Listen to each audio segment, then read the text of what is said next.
You will know when you meet him, her father said, making his face expressionless. She wished she could ask more questions. Was she in trouble? Could it be that he had seen her? For goodness sake, can she stop putting herself and her pack in trouble? Don't forget to act natural, Vega. I believe you know what I mean. This made her a little confused. If she was in trouble, her father sure wouldn't say that to her. Immediately she ran back into her room. She showered as quickly as she could, not wanting to delay him.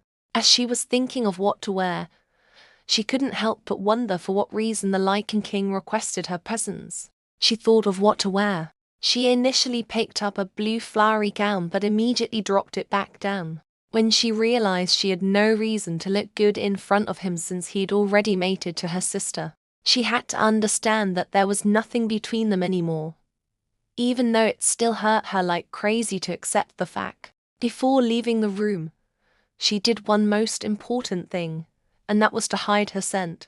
It would be a disaster if he ever discovered her scent, and she already has a feeling that he's suspecting something. But at this point, her pack was very much indispensable to her. Tika came down to meet the Lichen King as she was requested. She had initially pleaded with her wolf Jackie to bear with her and not get angry, even though her sister might be there. The moment she stepped foot into the gigantic sitting room, her heart began to race, and fear gripped her as beads of sweat started forming on her forehead. She realized she was in the presence of the Lichen King. His powerful scent filled the room. Or maybe just her nose. She bowed to him without meeting his eyes, not wanting to expose herself. Just as she glanced sideways, she saw her sisters shooting daggers in her direction. Could things get worse? This was all to warn her not to give herself away, and Vega could not help but well up at this knowing fact. She controlled herself not to cry in his presence. Reynold, the moment this twin set foot into the living room, his senses became a room of confusion. At first, all he wanted to do was reprimand her for not coming down to pay her respects to him. But seeing how she slowly came into view, whatever anger he had left suddenly dissipated. What was wrong with him? He hadn't seen her face, but it seemed as though he knew her. He had heard she was identical to his mate, and curiosity built inside him again. "Why did you choose not to come see your guest?" he asked, trying to sound as strict as possible so he wouldn't be misunderstood by the sound of his voice. She immediately knelt in front of him. "Pardon this foolish subject," she said in a low tone, still not wanting to meet his eyes. Reynold immediately noticed the tension in the room. Why is everyone so tense all of a sudden? Her voice did funny things to his body. Strangely enough, he could not perceive a scent from her. This was weird. Everyone had a scent.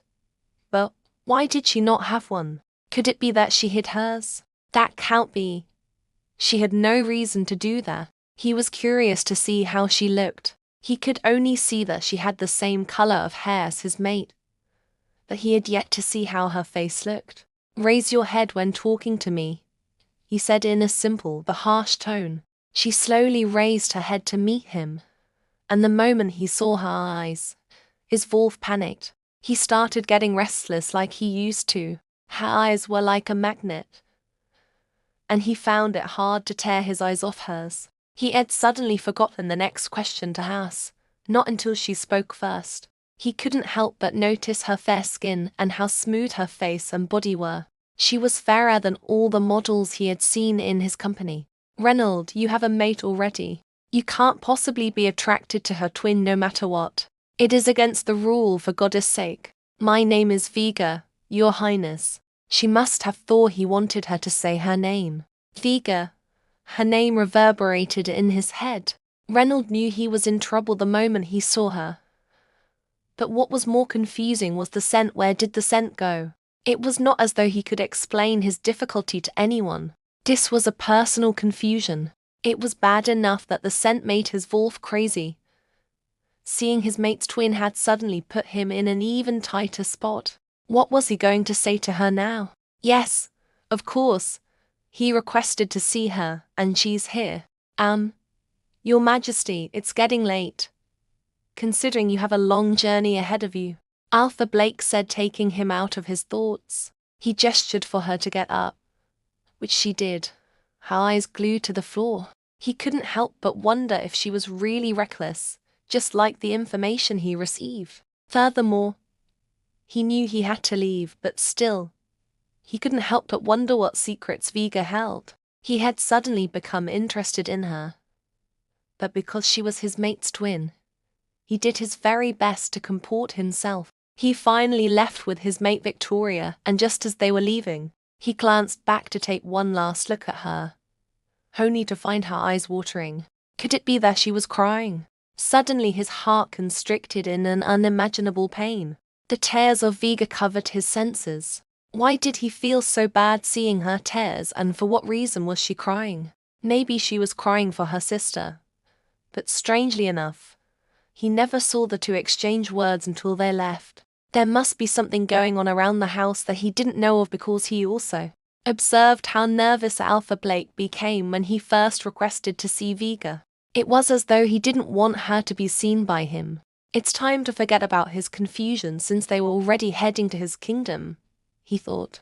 Meanwhile, Vega ran to her room and watched as the cars pulled out of the packed house. She watched until they were out of sight. She was not aware that meeting the Lycan Alpha could hurt her so badly. If she had known the hurt would have been this intense, she would never have agreed to meet him. How could her father and sister become so cruel to her? How could they do this to her when they fully knew how it felt for a mate not to notice you? Her case wasn't because he didn't notice her, but because she had to hide away from him for her family's sake. She wished her father could sacrifice once for her and not just think about Victoria. Now that Victoria had successfully left with her mate, she wished she would be happy snatching someone else's mate. Vega said in anger. Life had lost its meaning when the only hope she had was snatched away from her. How was she to live her life now? It's not like her father would start loving her all of a sudden. She knew he wouldn't. She couldn't bear to go through the pain alone. And now she had to confront her father, since the Alpha was no longer in the pack. She marched to the study room as usual, but he wasn't there. She searched everywhere, only to be told by the houseworkers that he was in Victoria's room. That angered her the more. So he missed her already, just after she left a few minutes ago. She marched to Victoria's room and found her father arranging her room and putting Victoria's scattered belongings she left behind in their place. She could not believe what she saw, so he preferred to tidy up her sister's room himself rather than bring in the workers to do the job. "Are you happy now?" she said, standing at the doorpost. He raised his head up from what he was doing to take a quick glance at her. He put his head down to continue what he was doing as though he never saw her. "You should be happy. Your favorite daughter just stole her twin sister's mate." Vega could no longer contain her anger at this point. She had suddenly become brave in front of the man she had always been afraid of all these years. She had tried to understand him, but the more she tried, the more absurd everything seemed. "Aren't you going to say anything now?" Her father suddenly left what he was doing and breathed a very long sigh. "What do you want me to say, Vega?" he asked as though nothing had happened. "I want to know why you hate me so much." "What are you talking about? I don't hate you," he said again innocently. Vega scoffed at his denial. "You sure do hate me, father. It's very obvious." But her father never said anything. This made Vega angry to the point where tears ran down her cheeks uncontrollably. "Maybe I was adopted. You might have pretended to love me back because Mom was still alive." This statement seemed to have moved her father as he raised his head towards her. His facial expression looked like that of a person who was confused. "You can return me to my parents. Or better yet, tell me who they are," she lashed out to her father. "Your mother died because of you," he responded as he clenched his hands into a fist. Vega immediately felt weak on the knee as she fell down with a thud.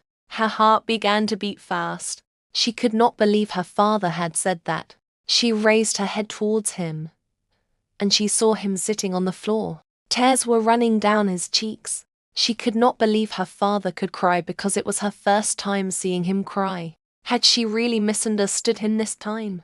"You had no wolf when you were born," You were destined to die. Figa froze, her heart constricted. I told her to let you go. But she was too stubborn. Her death was a result of her giving you her powers to build up a wolf. In essence, was her father saying she caused the death of her mother? Was this the reason he hated her? Figa hated herself currently. She wished she had died.